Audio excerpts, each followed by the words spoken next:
Good morning, everyone, and welcome to the class.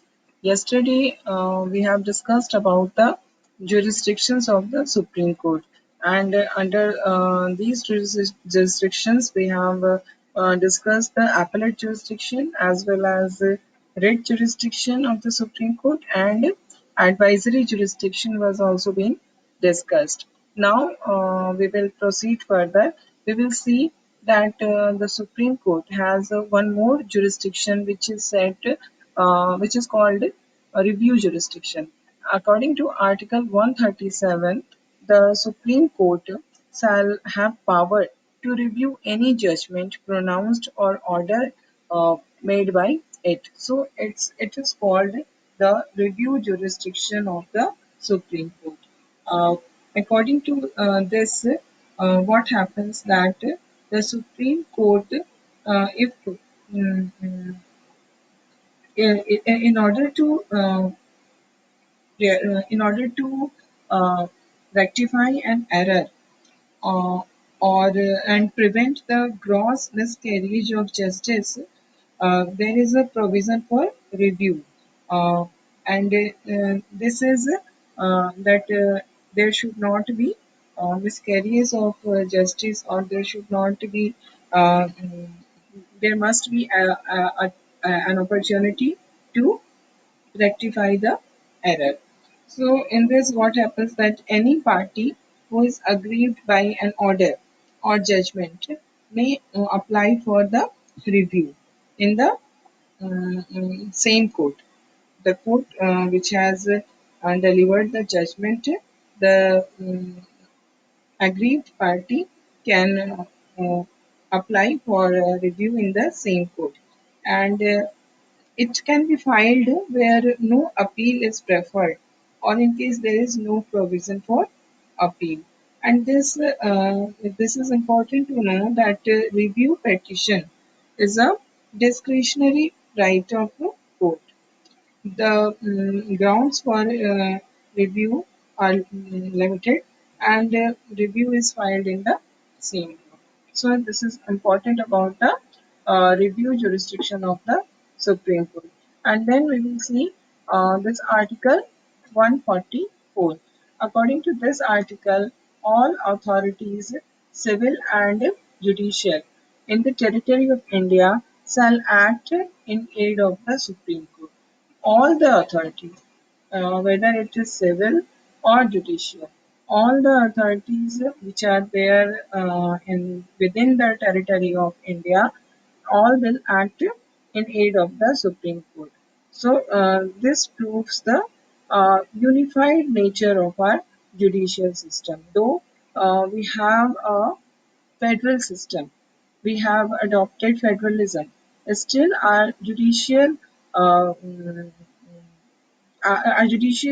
is of unified nature. The structure of the judiciary is integrated, and the nature of the judiciary is unified, and the powers of the judiciary is unified. Whatever decision, whatever judgment delivered by the Supreme Court are binding in all the other courts which are there within the territory of India, and order passed by it are enforceable through length and breadth of the country. Means within the territory of India, everyone is bound to follow the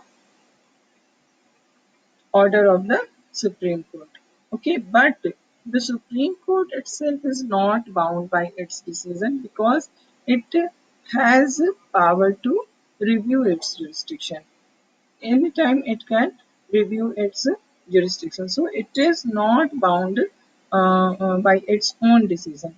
Though all the people, all the authorities who are living within the territory of India have to follow the order. But Supreme Court can, under review jurisdiction, it can review its uh, judgment.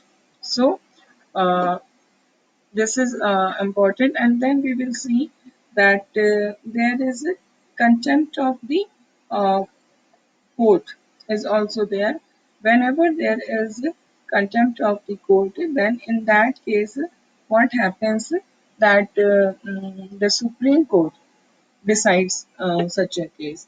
And our constitution, there is Article 129, which says that the Supreme Court shall be a court of record and shall have all the powers of such court, including to punish for its contempt. Uh, it is provided in our constitution under Article 129. Okay, our Supreme Court is a court of record. Whatever verdict is given by the court is all are recorded, and whoever contempt the court. Contempt means it is the offense of being disobedient to or disrespectful towards a court of law. Okay, so this is contempt. You can say there are mainly two types of contempt. First is being disrespectful to legal authorities in the courtroom. Within the courtroom, if a person is showing disrespect towards legal authorities, then it will come under contempt of court. Or the second thing is, second category of contempt is that anyone who uh, willfully is not obeying a court order. Okay, so contempt of the court means this, and if there is any kind of contempt of the court, contempt of the Supreme Court, then that matter will be decided by the Supreme Court only. No other authority will decide it. Okay, so this is about the contempt of the court. Now we will it's a matching given. You can see it here. Dispute between state of Bihar and Union of India will be heard by who will hear the dispute between state of Bihar and Union of India. It will be heard by Supreme Court. Okay, so now we will see second one, if appeal from District Court of Haryana. If there is any verdict from the District Court of Haryana, then it will then the aggrieved party can appeal in the High Court. Okay. Then single integrated judiciary. Uh, we have a federal structure. We have adopted federal structure, but in spite of the federal structure, our judiciary is integrated. And there is another such feature of our constitution. Uh, in many federal countries, there is two constitution. One constitution is for the center and the one is for the state. But in our country, single constitution is adopted. So, single integrated judiciary will be matched with single constitution.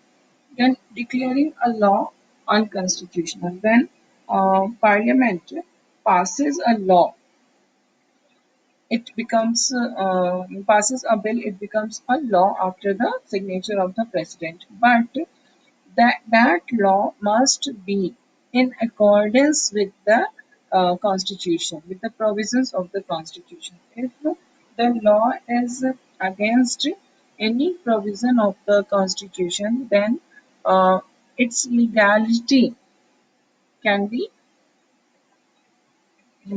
challenged in the Supreme Court, and this under the power of judicial review.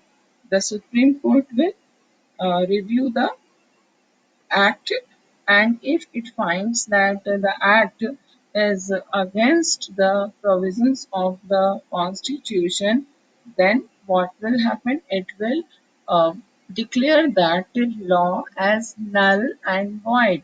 Means it will cancel that law. That law will not exist anymore. So, because that law is unconstitutional. So, who declares a law, under what power the Supreme Court declares a law unconstitutional? It is under judicial review. Okay. So now we will see a new segment, and that is judicial activism. So what do you understand by judicial activism? Judicial activism is when the judiciary becomes too much active. It is interfering in those matters. It is interfering in those areas in which usually it does not interfere. It is not written in the constitution. Still, for the sake of justice, it is uh, interfering in those areas also, in those uh, aspects of life. Also, it is interfering. So, this is judicial activism. When the activity of judiciary increased to a large extent. So we will see its impact in the in after the discussion on the how this judicial activism started. First of all, we will discuss how judicial activism started. Okay, so for this judicial activism, uh, what is the most important now, the instrument? Yes, we can say it, instrument. The instrument through which judicial activism started in India, it flourished in India, is public interest litigation, which is called PIL, and it is also called SAL, social action litigation. So, if we are talking about judicial activism, so how this judicial activism uh, started? What was the important instrument which was used for judicial activism? So, the principal instrument, the chief instrument by which this judicial activism started in India and this judicial activism flourished in India is public interest litigation. Now, the question arises, what is public interest litigation? First of all, we must know that the expression public interest litigation, it has been borrowed from American jurisprudence. Okay, and it is that it's you can see that in normally what happens, an individual can approach the court only if he or she has been personally aggrieved. Okay, in normal circumstances, what happens that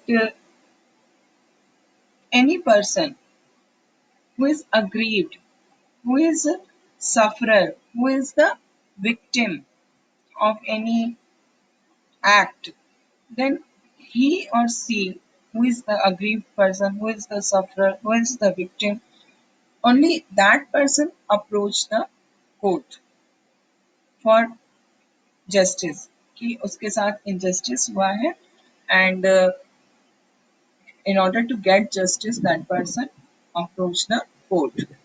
Okay, so a person whose rights has have been violated or who is involved in a dispute could move the court of law. So it is in normal circumstances it is the rule that a person whose rights have been violated or who is involved in a dispute, that person could move the court of law.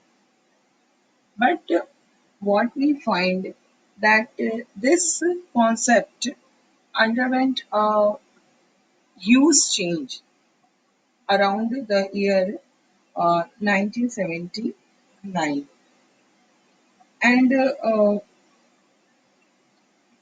this started because of some reason. We can say the first PIL, which was filed in India, was in the year 1976. In 1979 तक आते आते ये काफी clear हो चुका था, but the first case which was filed in the form of public interest litigation was in the year 1976, and this the case was Mumbai Kamgar Sabha versus uh, Abdul Bhai, Faizul Bhai and others. And in Indian judicial system, the seed of public interest litigation was sown by Justice Krishna Iyer, because he delivered a landmark judgment in this case, Mumbai Kamgar Sabha versus Abdul Bhai and Fazul Bhai and others.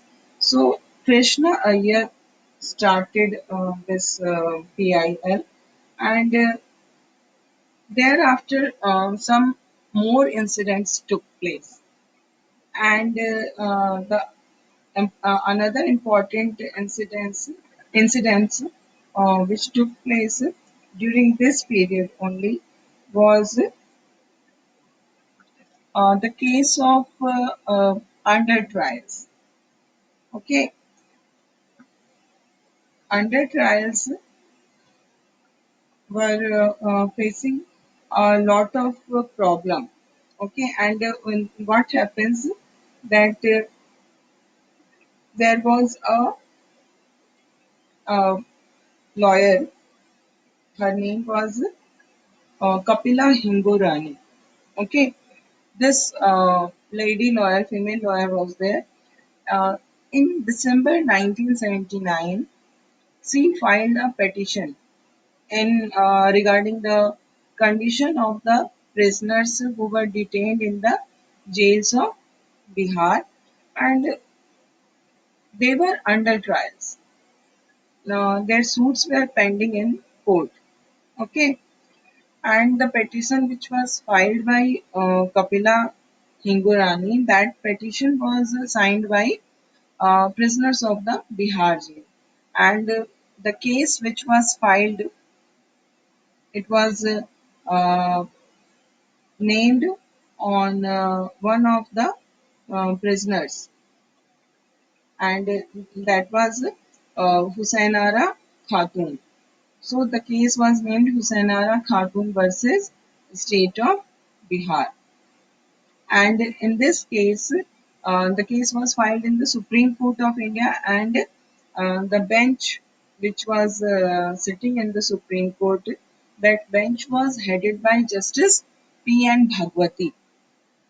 Okay, so though the PIL actually, we can say that the PIL was started with the case of Mazdoor Kamgar Sabha, Mumbai Kamgar Sabha, but and Justice Iyer was actually he started this PIL, but this case of which was filed by Kapila Hingorani was become more popular, and people it has a widespread effect, and this is also considered as the beginning of the PIL. Okay, so and PN Bhagwati is also called the champion of PIL. So the petition was filed under the name Husainara Khatun versus the State of Bihar. And in this case, the Supreme Court decided that prisoners should receive free legal aid and fast hearing because of slow rate of uh, judicial process. What happens that the prisoners has to wait a long and they suffer a lot. So, according to the verdict of the Supreme Court, it was given that the prisoners should receive free legal aid and fast hearing. And as a result of this uh, verdict of the Supreme Court, what happened that 40,000 prisoners were released from the jail. And after that, what happened that many similar cases have been registered in the Supreme Court because this was a very unique problem of our judicial system. And in this, so many cases were filed of similar nature. And then in another case that was SP Gupta versus Union of India. In this case, the Supreme Court of India defined the term public interest litigation in the Indian context. Okay, so this concept is suited to the principles enshrined in Article 39A of the Constitution. Art- Article 39A deals with the directive principles of state policy. So, this public interest litigation was became a part of the constitution under this article only. Okay, and the function of the duty of the Constitution of India is to protect and deliver prompt social justice with the help of law. So all these things, all these changes were done, and this public interest litigation is mm,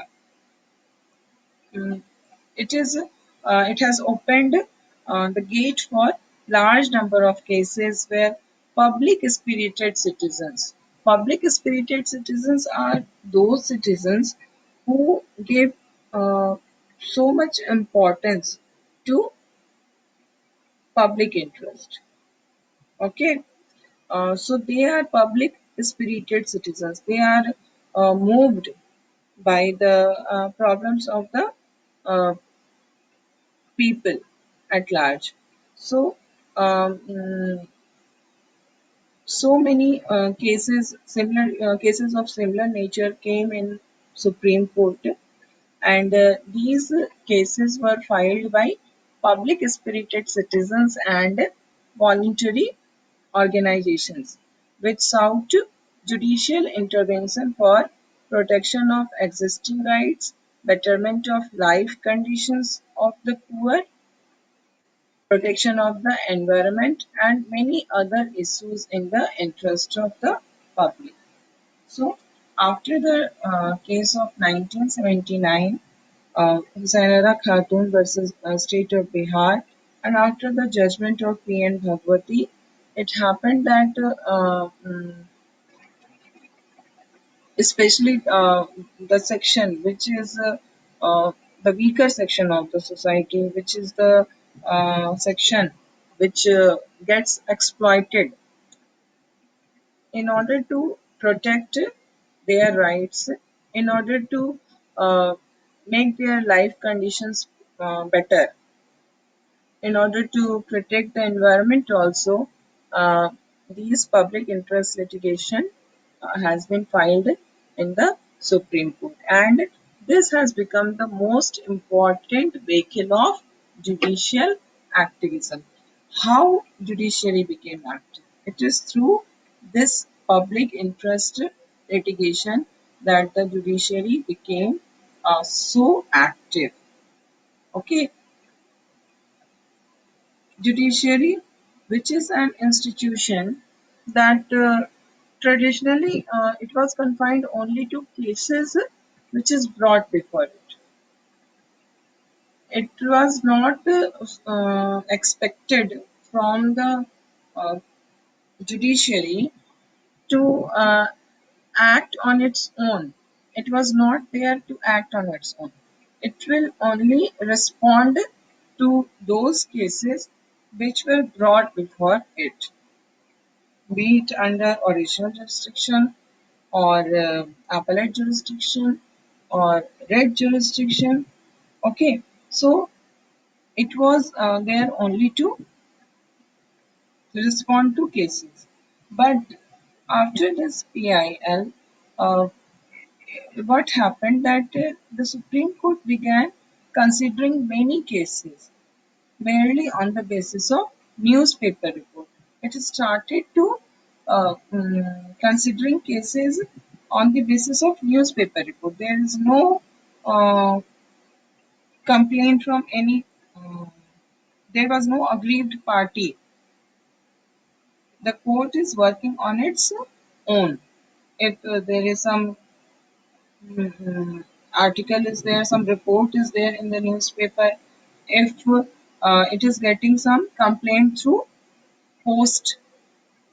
Okay, so the term judicial activism became more popular description of the role of the judiciary. This is the reason we say that the judiciary has become so much so active, and we use the term judicial activism. Okay, so what was the traditional role of the Supreme Court that was changing a lot? It started working on its own by reading the newspaper report, by receiving the letters from by post. So this is judicial activism. In this regard, we will discuss uh, the some early PILs. Okay. So what happened in 1979? In 1979, newspapers published reports about under trials. Under trials are who are under trials? Under trials are those against whom some against whom some charges have been leveled. He has been charge seated, and then the case is going on. ठीक है? Case उनके against चल रहा है and they are under trial. Okay, they are not convicted. उनके against case चल रहा है और उनको इस कारण से उनको जेल में बंद करके रखा गया है. They are under trials. So 1979 में बहुत सारे रिपोर्ट्स पब्लिश हुए regarding these under trials. There were many prisoners in Bihar who had spent long years in jail, longer than what they would have spent if they had been punished for the offense for which they were arrested. You must be remembering the story of Machin Lulung, which we have discussed when we started the chapter Fundamental Rights.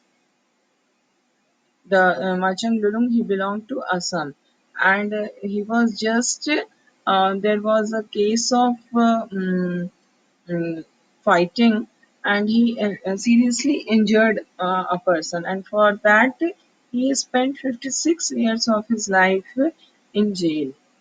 So what is happening that अगर trial हो जाता, अगर वो convicted भी होता उस crime के लिए, तो उस कन्विक्शन उस क्राइम के कारण उसको जितने दिनों की सजा मिलती उससे कहीं ज्यादा लंबे समय तक देवर इन जेल.